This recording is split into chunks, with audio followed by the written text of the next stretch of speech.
ai la fotuia i le avano mua i le sama observa ona so ai le ma alman mana au tanga vaia Pela fionga tai fono ia ma le pulelango fo e tatu mtanga luenga soifua malolo ina mo fo sanga menino ia mga luenga fa pena fo ina feangai mai okto hai mua atu se fesili ile tatu fa maile pepesi nei po le asao po ua maua se fa mani nonga po le atonu le variants le pepesi tono tatu atunu o le fesili lona lua ia e whaftai atu I whaamaunga lo tuina mai a tātou kalafi lea le foi ua whaingofia I foi a mātou ngā luenga e loa I lātou ia mamai le KOVITI a le fesili po ia I se tau whaamaunga I lātou a mawhai ona recover ia po le ase tātou recovery rate o ia I taimine wale ma wali poti Pe o lolo foi nei tangata sa mau ai le KOVITI le ufa pe wa matanga negative I ala to test. Ia ma le fesili mule tu atu I lawa fionga le tai fono le komiti Fa'alavelave Tututpu O le wasa valia le tolu ia le vai aso ne tolu ai ia aso sao fa pe na o le toi fa taunuina tatou tapuainga o no vavao le KOVITI. Ai lo ia I lava le avano ai lalo tatou vavao e fa ia sauninga o maliu. Ia awai ni se to se fulu ia fa pe foi ma le failot. Po le ase fina ngalo le komiti po ia se fetu una inga ma se tarsanga e tu atu il kapeneta. E fa tanga ia tatou tapua inga mo asusa. Ai fa malusia pe le to se fulu la to e awai. Awai e lo po foi mala e to tele o taimia te tala ia tatou fale o lo ia. E silinga man se fulu I lātou I ai, mai lo I ai foi le tu vale mo mia tele o tai. E pauleo ni fisili mo le nei tai mi whaftai lava. aftai ana mo ia utali atu na atu le ia tanga loe ni tu langa le variant ma recovery rate ia o mea fitu na e mai se ai le fitu na inga tu sila e fo ilalo le level 3 ia o lo fata oto le i tatu fatu langa ia o tulanga I tatu tapo inga ia mai se o potpotonga I tulanga faitele mai le ave se tulanga nei o le atunu'u kerisiano e mapo fo I tonga fa kerisiano mai o tulanga ta ua umai e le o ela I silsila committee e fa pe fo I silsila ma le pou mai o le tai al malo ma kapeneta pitai ia ia mai na ta ua wana ia le fitu nai ia ta ua fo ia le tau fai lava ua o tulanga ia I puipui sa tatou ia fo I mua ia a fo I o tapo inga ia sai mo atu a fo I le tau pati mai ua o tatou ia e mai ua lunga mai fa mua le tua I so se mea lava ma me uma ai fitu na inga ina ia tangia pe tulanga o le malu puipui o si o tatou atunu'u ia e foi men tupu isi atunu'u ia e pe o inana tili pepesi ai fa mai o le taua ai vaenga ia e tau pe le fitu na inga a le kapeneta ia I le vaenga I le fitu na inga o tapu inga wala ngai le o sa mo fo I tapu inga I fo isi e kale isi e tapu I isi aso le vai aso ia malotu umai fai pe tai lua tai tolu le vai aso e fa tino I tapu inga ia ai e mana ia lau fisili fa tupu manatu sama observa ia ai ta otomai e fitu na ia yanto fa pa mi man kapeneta I vai na fa pe nei la fo atu tanga loa I tulanga I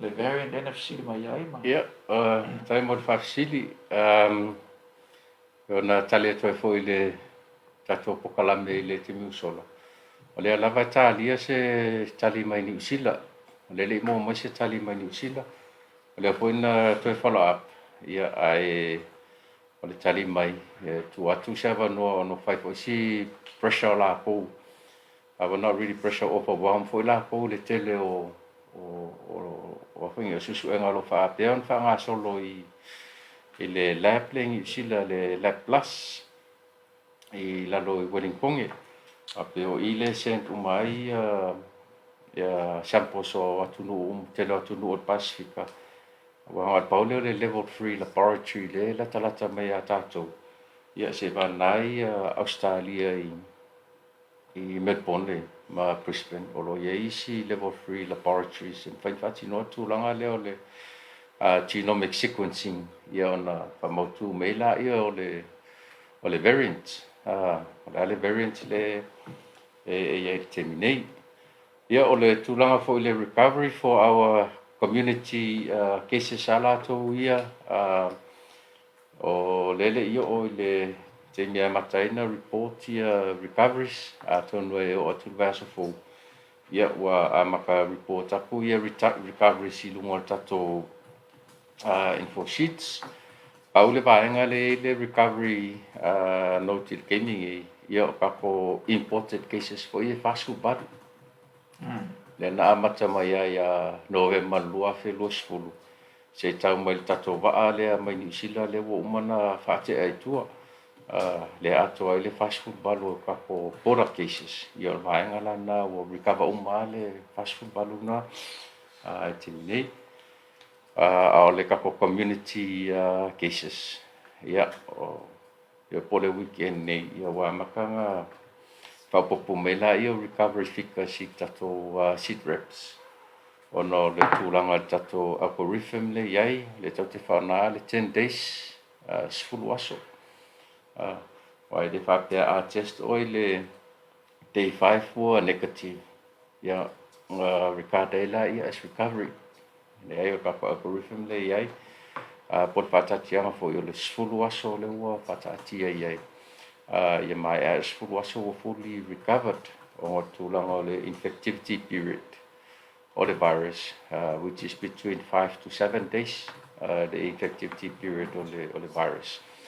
Ia au le tato se e la vai whaonga e kako rapid antigen tests.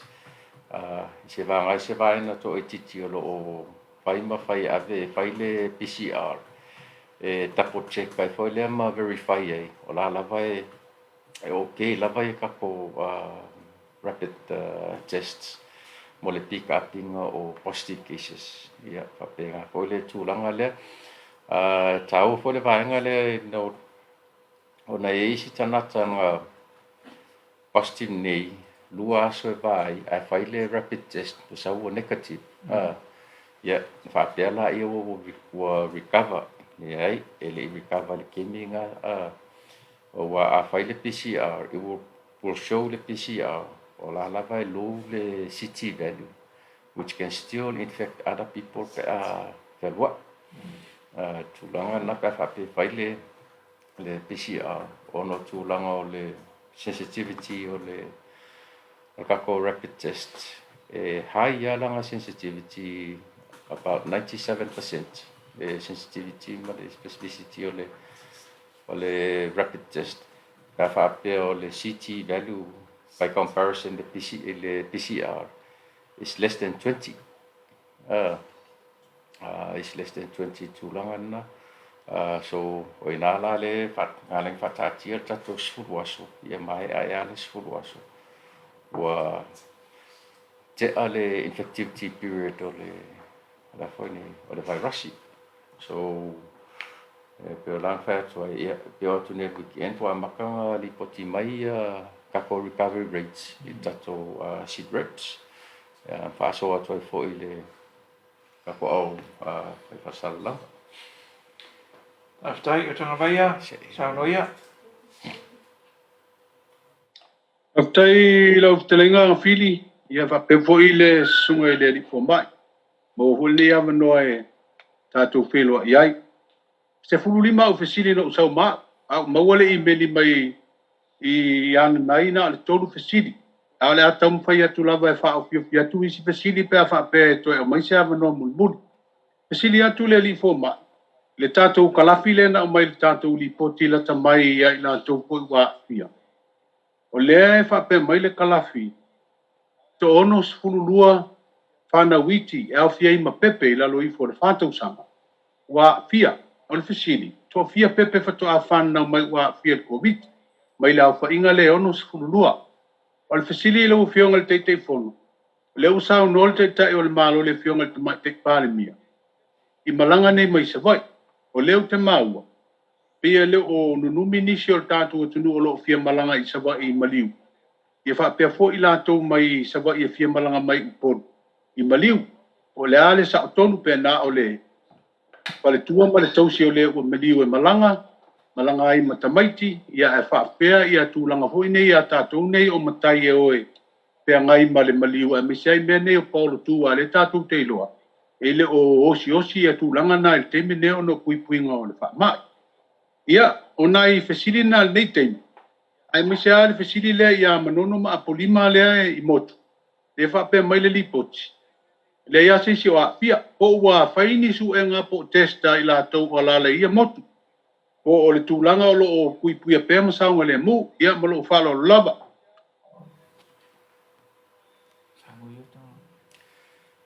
Alo, whaftai tipi. Vaeng mo mua le mwhaino tali atu te waiti la lo tasi tau sanga. Mana mia lo to e fo I tua I records. Ka whape te mana o e breakdown aku le age group leo less than 4 years of age.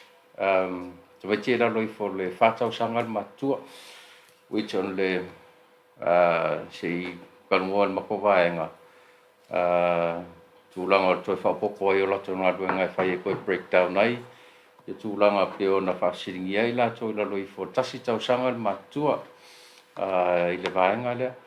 Mo manono aia ele I ona ele o iei malanga whaatangaina mo I le whangi na malanga. Ele o iei nisi o wala au mai manono. I le tūlanga lea o le vaenga fo ele o mwhaina matoli potia ia nisi o whaapea wakia I manono. Ele I o fo isa o whainga luanga manono whaapea o e test uma manono po aila afia o ele o afia le tūlanga lea. A wai tau fo inti lo tūlanga logistics I leo. Ia le nata I leo le au whainga luanga. I le anga ia tua I manono. A tonu a o atu inga I manono. Ia ona fufuala I e whaise tūlanga pa pena pe ona sauno I lau sunga tipe ona vai. O le tūlanga e tātou malanga I sawai. Ia o le requirement ngā po o le aia ingana nā le na whamanino atu na po. E mantua foi ngal mana o le taimi nei lalo babao. Nā le to se furu tangata. E mawhai ona iei se maliu. Ona whaapopo le I mali whai lotu e tasi. Nona winga. A whai au le ainga laisa vai e to se furu tangata la iei. A wale ira se si ava ngoa la koe se si upolu ne. Ia e o foi lai kulanga I feosi o sia inga o a inga mat fita lolo ai o paulo. Ma vaenga whaapena. Ia ele o iei se kulang whaapena o ai I lalo tula fono I teimiri nei lona winga. Ele o whaatangaina. Nā foi la lea sa iei o ngai o mea sa tutupu. O le nganga ia sa tutupu o iei a I ngai maliu le tama tulo le a whaonga le example na. Maliu le tama I sawai. Ia o le nei tina ia manisi o le whanau. O le nganga la ia o le whaai unga. Ina ia mafuta atu tina ma le se vaenga o le whanau. Ia po o se vaenga o le matua o lo o I nei sawai. Ia le utupu mai Fa'alavelave I fefo I nei upolu tu mawhaula I sawai pe whape nā hu I sawai I nei upolu. A o kulanga ia le voila I le sao noa ngā sao noa ilpan mia na po o ai ngai tu pito ma ai ngai esili ngā vaenga uma ia ele o ai ngā vo I lau tele ngan mana. Wai ia kisi le fia o le matai tau si ai. E olo I mea whape ngai. E o mai malava ai ngā. I vaenga I tonu I e osi ma mai e mai foi fa ma nanga ma mai so ani wa ma sani ai ma tātou I loa. Ai le nganga le na laina fa ta oto le fa iunga le. Ina ia mawhaia ia o ngai eise mea e o ai la tau. O le tamama le tina ia po o tu malo pe maliu tamai o ale ngei tina ma le tamaiti. Ia whape ngā lole ia po se si matua o te toi o le ainga. E au ai atu I ai. ai le fai ana be sere e inga nei ngal man e nga o se fulua ka ka au ai mani e fai lai polu pe fai se vai ia pe fa pe fo e watu tanga te polu po se vai ole ai inga ia pe o fo io na ia e se fulua tanga te ole ai ia fa tasi ai ma Patasi ai male fai lotu ia po se fai fe au e fai ia sa uninga. E le ol fai sa o lungol tu ngama. Le burial service. Ia o nga fa penale o na tu atu i tu ngama.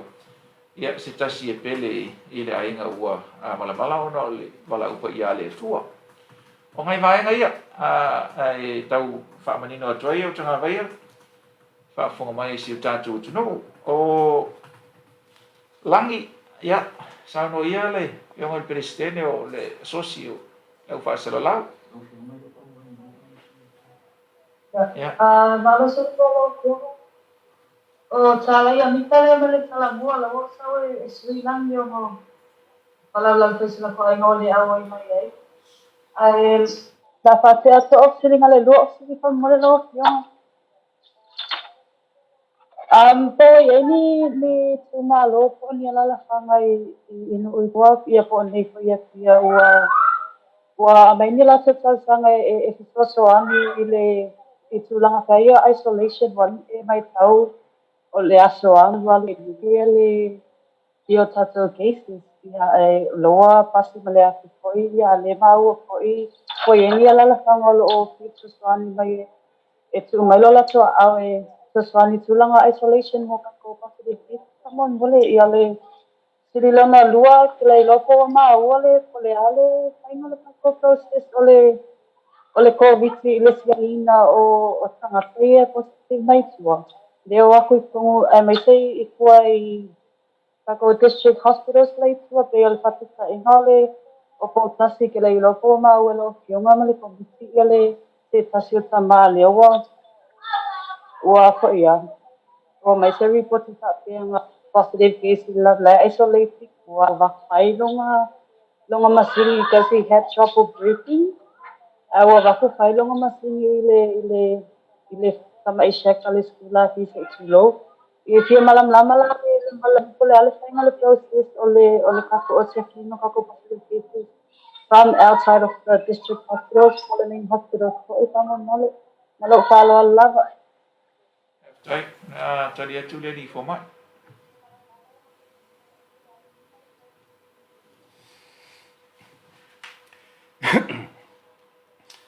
Ya, ole kusai mal FESILI po ingi ala ila fanga foi po inu au mai ni lang fo I le tulanga o I areas fo I fa no fo se ai tanga tole fio anga o fa pio na fi COVID ole tulanga le ya a fio anga o lawa fa o mai tau sanga e tu sai male tule ile lang fo ile galuega ile I whanau fo se ai o lato wa fia ai au fo ona silafia le malu le atunu'u e le taimi e test positive ai le e te fai le test tangata mai lo ai wa fia COVID o lo wana fa pesia I tutonu o lona ainga le la wo mano la wo pesi ton la wo fai ona fa ia fa pesia ton o lona ainga le virusi o le test positive a test aplo la ia positive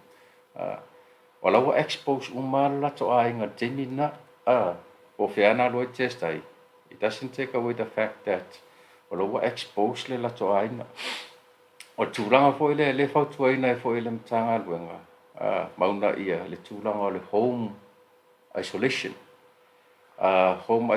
por fa no fo share I tonu lava o le mauta malawa o ainga au lo already exposed ma ia nisi fo I o le ainga I le vaenga le ia ai le o tau fia fo I le tulanga o le fia lango o nu ma fio anga I le fai o la koko I le tulanga na which o le lava ti loi fo I le mtanga luenga matau fai support ia nuu ia wa fa o mai la to tau sanga o te lo vaenga ia o man fa ta tia I la lo la to district plans o man fa ta tia la lo la ko district plans ia mai le lua fe lusfulu ia whapea ma le lua fe lusfulu matasi.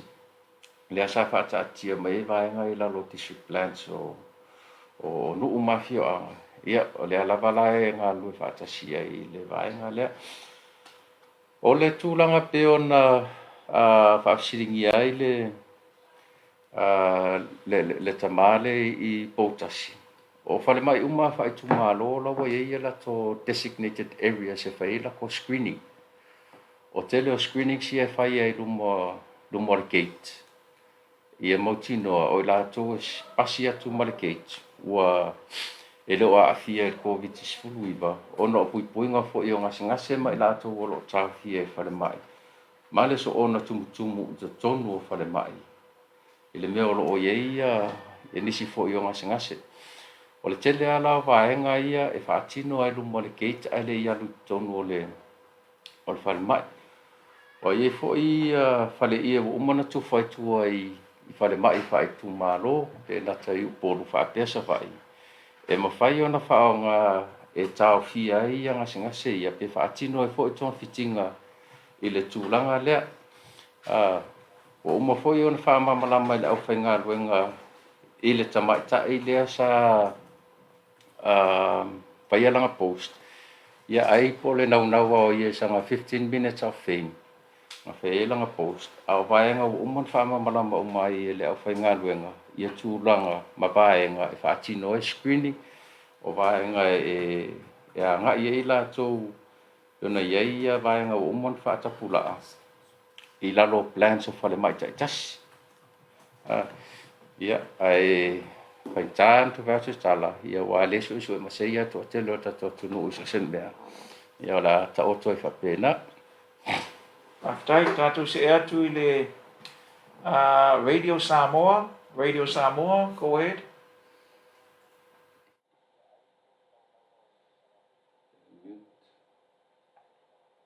Can you unmute your mic, Radio Samoa?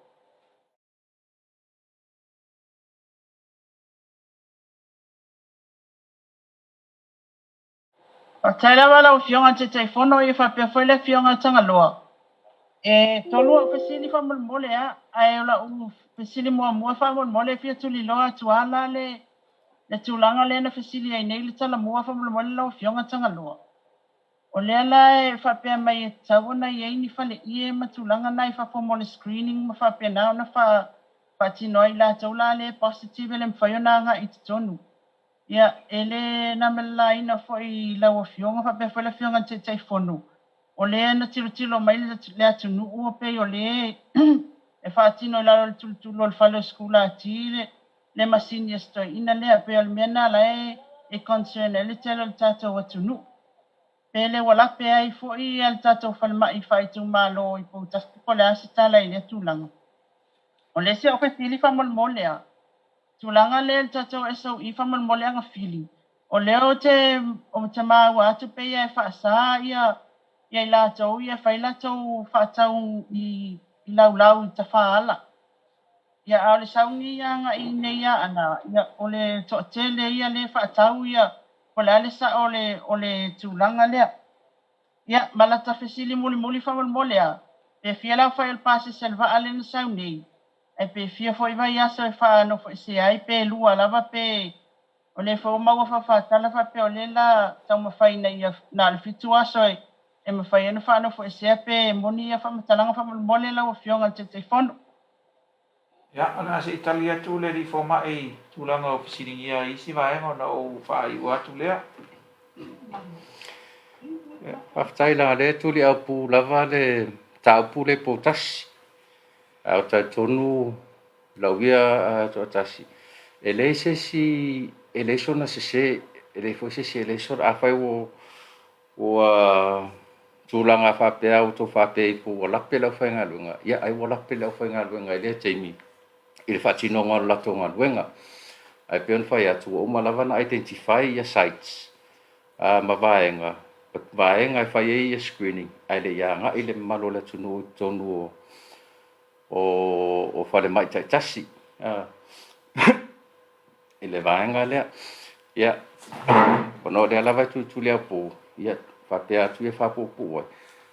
ia ai au lape lau fai galuega ua le ana o tutuloina fo'i lau fai galuega ia e fa'apea mai e le'i ia se tulaga fa'apena ma lea sa fa'amamalama lelei lava i le afafine o le tamāloa ia fa'apea ia le tamāloa tulaga o puipuiga ma vavao ua ai fo'i le si fa'atala le ansau fa'apea ua fa'asā ona o totonu o falema'i ua fa'apea foi nisi o tapuni falema'i ai le fai ai le ai o lai tatala falema'i o la lava iai le avanoa e aga'i ai falema'i aiai ia vavao uma le fa'ata'atia e fuafua i tulaga o le puipuiga fo'i o nisi o le mano o le atunu'u o lo'o iai tonu o falema'i alesi Paftai.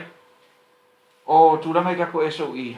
Ia se koe kilo ai tulaga o tatu SOE o ngai clearly spell out te whaatananga o le whaatau ngō mea na o fua whaatoanga ma tulaga whaapena ia whaapea fo i mo meo ia ma whingota o ngai tanga i lalo i teimere nei i le tatu level 3 ala hoi lan ngai o ngai whaamangi ngoa ia si whaim kilo ai tatu i tatu SOE orders na ia e manino le iai whaatinonga ma enga ia le sai nei tanga loa i taunu mo il vaalele nei le fiafi fatoa sau nei asi ali fo mai a matalo mo pol kalame ia o kili o mai ata tanga sa taunu mai tanga loa taunu ia o le tulaga pe ona fa'afesiligia ai le fitu aso ma le sefulufa aso ia ona au atou silafia o lou umana avatu le na ua lalo tatou SOE orders pe ona au mai fo'i ia le fai'uga le kapeneta i le fitu aso lea ia o le ala ua galue fo'i le matagaluega e fa'atino tulaga pei ona fautuaina mai ai e le kapeneta i le me'i mai le lufu tasi aso sufa aso ia ma le fitu aso e amata atu nei le tatou va'a lea nei le aso ai fa'amaea pea le sefulufa aso pe ona iai isi va'a e lua o le va'afiti o lo'o iai le temi nei ia ma le va'a niusila pe ona iai le i ona tu atu so o le fitu aso la lea o le fitu aso uma na iloilo fo'i e le kapeneta ia ma mai ai le fautuaga i le vaega lea a o le tatou va'a nei ia o le fainumera lena tu'u mai o se mea o le lua selau lua sefulu siafa'i o le pasese ia sausteni toe fa'amautū atu ia le fainumera lea ona iai nisi pasese sao mai toe fo'i e le va'a lea mo pasese fo'i ia nao mai escort mai ia nisi o nasinase ia nao mai i moli mai Samoa ia ae toe fo'i ia medical escort ia i Niusila e tulaga lea so se fa'amautū lelei ia tatou fainumera ia na avatu e fo'i lai ese taimi Aftai tatu se atu i the Radio Polynesia go ahead.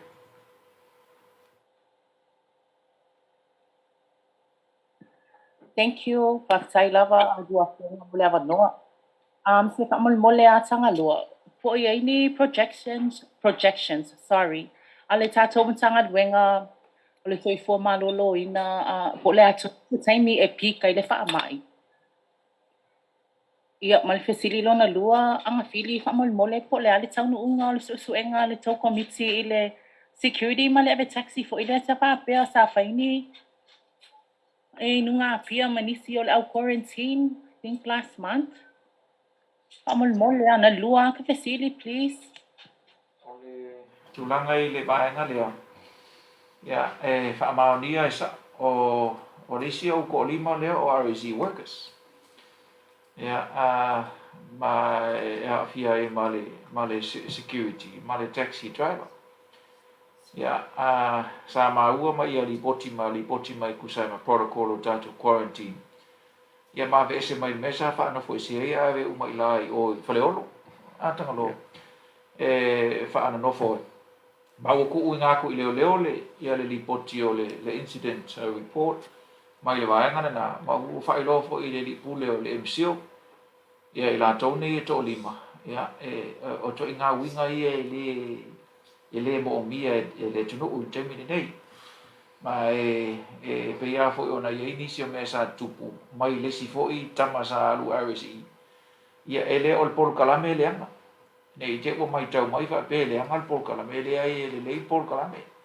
ai ala na fa le tonu le ngor por kalame ol fa le tonu o ila tau sa ia vo ila le ta uai ia o vai nga uma nei ia se le anga me fa ni ta o tau fa yo nga luenga ai ele au fa ta si nisi ele a fia matangi se matutala lo wai fa fo mai sa mo ele a fia fo to tele o RSE workers o tau no mai le tuno ia o sa le lei matau sia ia tato ai ai ngoma bao ia ai ia va nga fa le tonu wai fa pe ia tato masani ia masani ia tu spa ia ia ola fa kasi al sai to man tita dia awa la fa kasi umalama o le kulanga la na le sa ia o le foi la wala fotu leo o te loa o mauti noa they actually preach with protocols of our quarantine requirements o na foi la leo tu leo e fa tino e la tu la ngai issuing of fines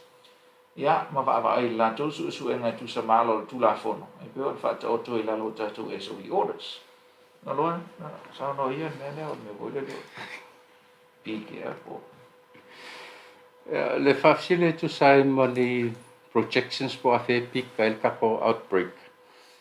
At this stage, it's too early to really say po afe peak kail le outbreak o le COVID-19 mo kemingi.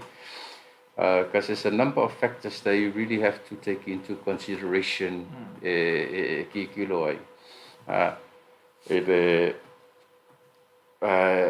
not just the physiological factors, the rate of infectivity or which is but we also need to look at the environmental factors that can influence the tulanga le o le kuainga peak, o le vavenga peak, o le outbreak.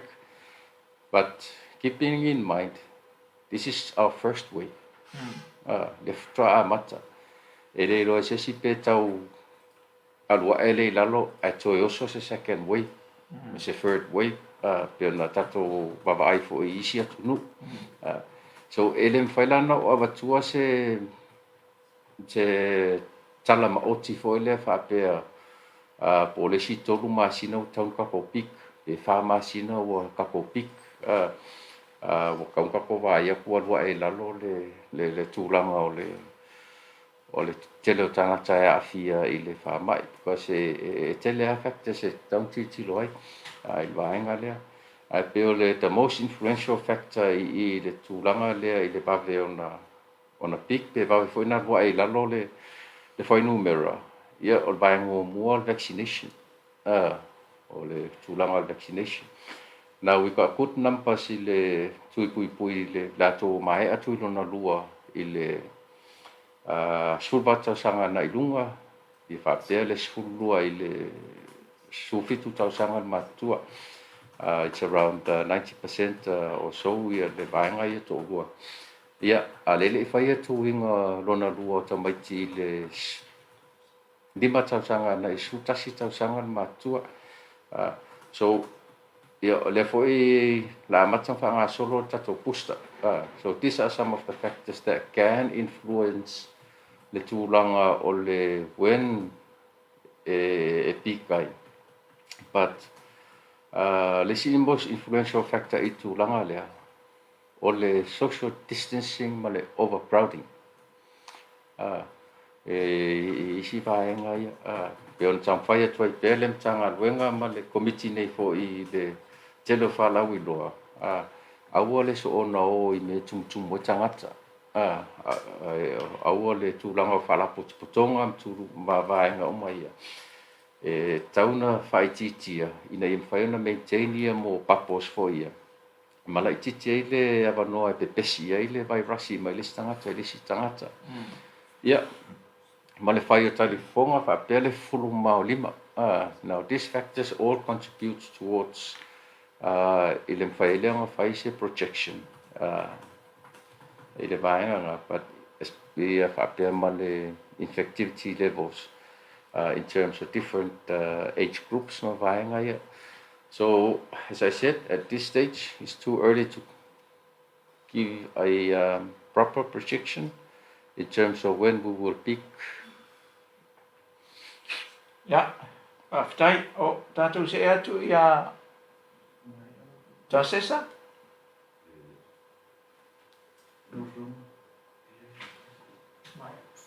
Tasesa. After te lava ia le FESILI mo le temi nei na le nga whaftai ma le Samoa Capital Radio.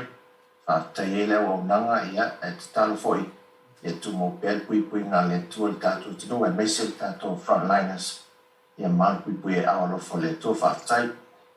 Ya, se eu te tapa e ia ili sui le fai mai se furu liman FESILI o le a koe kua kuia le amno le e fai mai lau FESILI mo le boli. Au tanga vaia.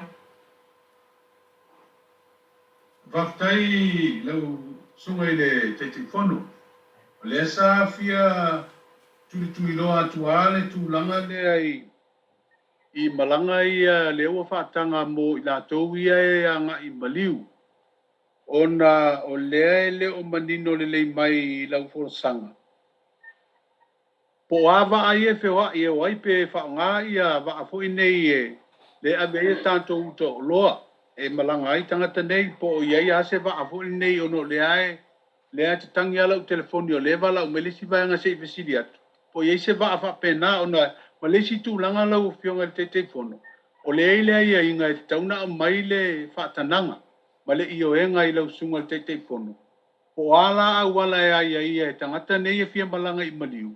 E tā pena i ai ni pepa fo i nei pe o le pepa maliu e abatu ina e tali tonu ina ai. Ia ma se wha amao ninga fo i le pe tā pān pule nuu pe se so tanga o le tangata le maliu le e fia alu iai. Malo wha alo alo lava pau le ala o FESILI. Tā ti ai FESILI nawa. Ya, whaftai. Whaftai o tanga vaia. Ya, o le ala whaasolo i whaingatān, tā upu nei pe ia o requirements o le alua i New Zealand. Ai o le nganga atua lea e pe ia le ala uto e whai atua i tūlanga lea, o tūlanga i malanga. O nā ua umona ia i lalo o tātou malanga. Tolu aso e alua i tātou wa i savai. O le aso nei le so, o le aso tofi, ma le aso nai. O le alu mona to e fo i mai, a e tātou uta i savai.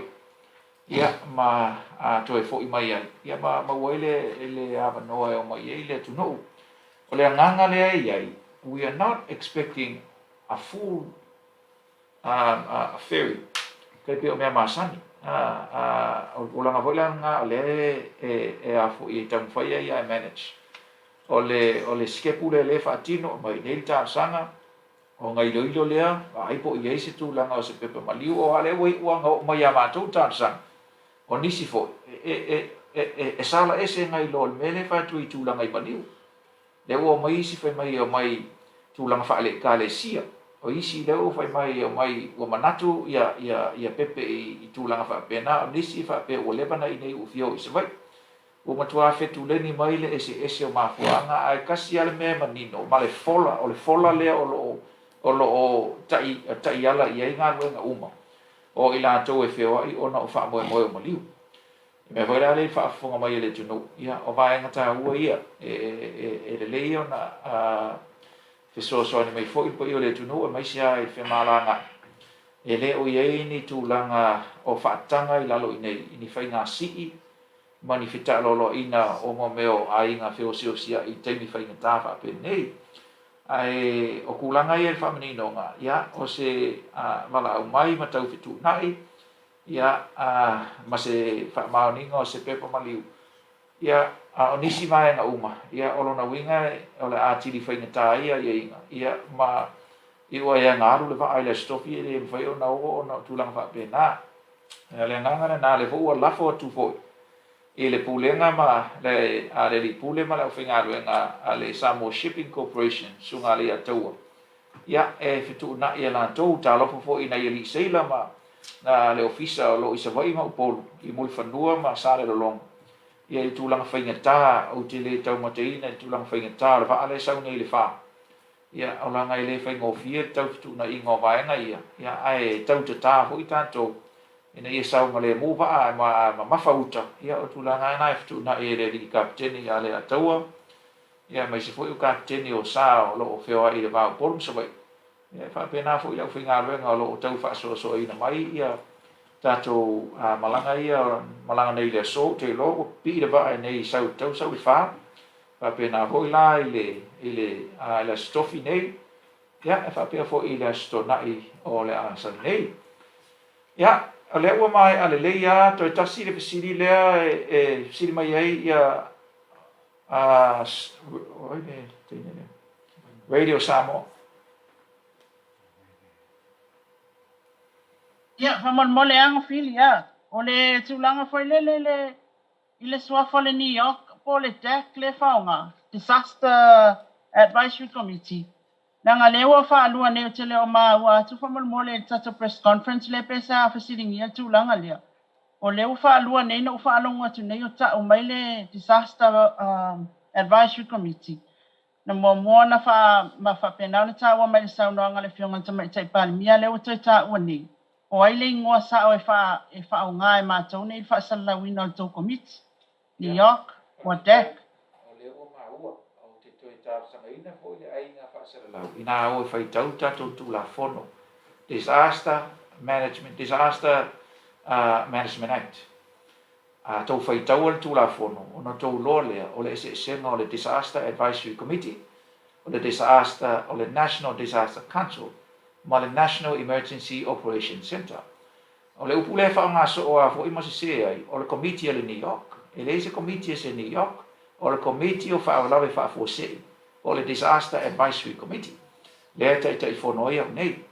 A le whaasolonga mai leo o ngā ruenga uma, o le committee e whaia tonu, i le pito ilunga, o le National Disaster Council, po o le whono ao, o Fa'alavelave Fa'afuasei, o ina o lo tai whono i le whionga i Pārmia, ia e sui tai whono i le whionga i Minsta o puna oa whaanātura si o manga le whionga tau susu manisi o le kabineta. Pea fo i la ia o le vaenga na i tona National Disaster Council. O le stepu mai lalo o lo i le Disaster Advisory Committee. O Disaster Advisory Committee e i u malama whaululunga e 5 o le malo, e iai ma outou lau whaasaralau, e iai ma whaalapatonga tū ma oti, e iai ma representative o le National Council of Churches, e iai fo'i ma tūlanga i a tātou pāanga pe a wha pe tāpā, lea e tai whanoi au nei. O na pito lo le i lalo, o le operating arm lea a le Disaster Advisory Committee, e tau o le N.E.O.C, e leo komiki la N.E.O.C, o le National Emergency Operations Center, po o le ofisa o lo whaangai o ia tonu whai e whaatonu ina ai. So this is how it goes. Ngā lulua Disaster Advisory Committee po le TAC leka ke whenga ngā lulua ai, o na avele o whautuanga i lunga i le National Disaster Council, where the Prime Minister sits malanga committee, o na whai ele ina whai unga. E saurola whai unga ngā, o le operating arm malo e kau o le N.E.O.C po le National Operating Emergency Operations Center. Whaasaonga la i o tātou ngā luenga. E ana o tau whaitau tūla whono, do te le toi siri mai ata. Ia, o vaenga tā ua ia i le whaafonga mai le atunu'u. Ia, e whaamaru lua te foi le ato atoa, le tamu whai ato le tātou ngā luenga. Ia, e whaapea foi whaafonga mai tātou sui ofisi whaasaralau. Ia, o le autua i o le tamu whai ngātu le fiafia, o le whafonga alo i o le atunu'u i le amatanga o le tātou tuinga. Ma e iai le matu taofi. Ia, e le fau sa whaatino le tātou tuinga tele lava i a se tema o le tausangan te nei. Ina ua taunu umai le tātou AstraZeneca. Toi whaatino le tātou tuinga tele lava i a November o le tausangan te nei. Ia, ana toi whaatino fo ile o le tātou tuinga tele i le amatanga o le tausangan nei. Lea fo i ua fuafua lea tunu ue le whaafunga mai i le tamu whai atu o le li fo mai nei man tanga luenga soi fua malolo ina.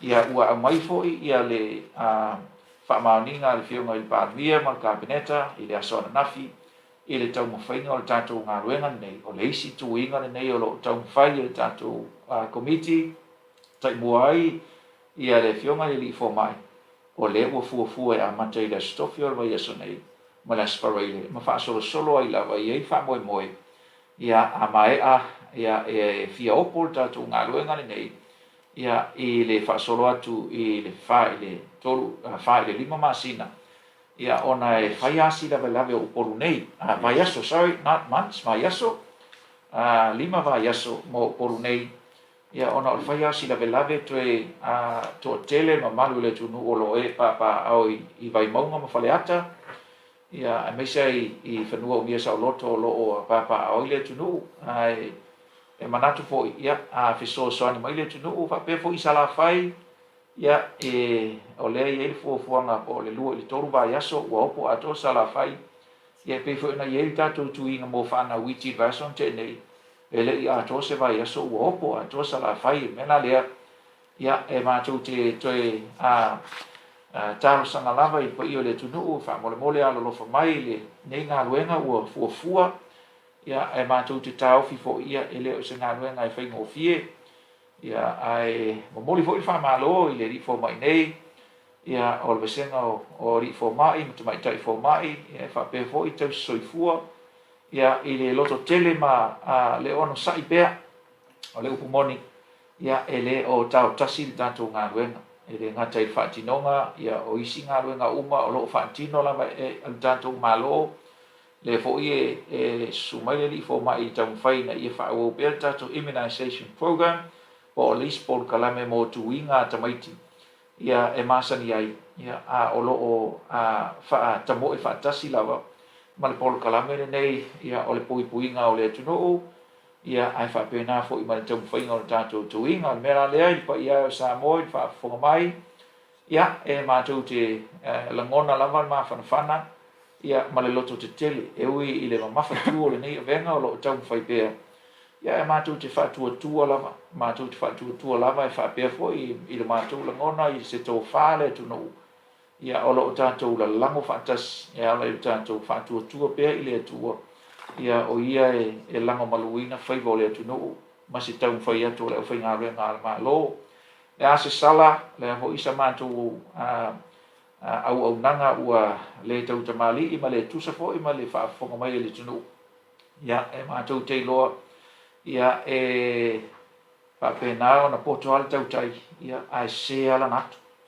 ia o le mātou le ngona fo i lea, e ui a fo i tau mwhai o le au whainga luenga, i se mawhai ma se ato toa, ia ia lape o mātou nei le o whainga luenga, ia i le whaatinonga o ngā luenga, ia e mātou te tariton, ia e tau te tau whai tā liu lava i le waa e tasi, le liu o le waa e tasi, ina ia manuia tātou tau whainga mo siu tātou te nuu, ia i le whaafonga mai la, i nuu mala ala whanga, lo tua nuu, lo solii, lau lii, le tongo, o le a tamua i tātou ngā luenga, ia, tu sa mau, malau whautautanga mau, ia, mātou te whapea foi, ia, le a mamua, hale tu i atua, ia, mātou te tāu sangatu, whamole, ia, e whapea nao, na fisoso ni mai i tātou ngā luenga, e opo, ma mapo ngā luenga, ma malu lau whai ngā luenga, ia, ina ua mātou i loa, ia, o loo whapea nao, na fisoso ni mai, ia, le tunou, mo sala fai ya e le atu fa sala le anga ma tu te talo atu le sfaleli o lo fuafua pe a fai tu sai ma fina ngalo le tua ma le malosi le o fai ngaluenga ya e o atu ai sa ma tu fa tau tonga ma amataita tu ngaluenga o tu inga mo sala fai ya le tu no ue sa ma tu tala le mo mo le atu le nganga o le loto ma lalo ma tu talo pe ia au li tie le tua ma lo no toto sa winai si o tātou tunu'u, ia o tātou whengai ma teimi whainga tā, o na o le whamai, ia le pa ia o tātou ainga whaasaralau, ia whamaro lua te fo, isi tūlanga i tō whaafonga mai, ai mātou te teletono, mātou nau pēr, ia o lo o tātou titi whaatasi, ma o tātou ula ma pale whaatasi, o lo tō whatu ainga, ma lo mātou tau whai atu, ina ia tau na o le pula ula, hua ula, ia ua sa mo o lo whaafonga mai malana tāpua inga, mātou talalea, ia whaamanuia le tua i le tau ngā luenga, so ni mai fo i nei ngā luenga ina ia o atu tātou por kalame ia masi tātou whaamaro si au so tātou whaamaro whanwhananga tu inatu i le tuno ia a o tātou whenga e mana i teimi whainata ia wha soifua ia pa ia le tuno i lana tāpo inga tātou whailo i pēr soifua ia